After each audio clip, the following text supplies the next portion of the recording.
everyone, welcome back to your kitchen.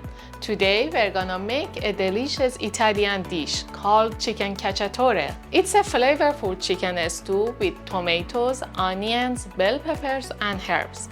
In the end, don't forget to hit the like button and subscribe to our channel for more tasty recipes. Without further ado, let's get started.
The texture is so soft and tender. I hope you have a fantastic day. Stay tuned until the next video. Have fun!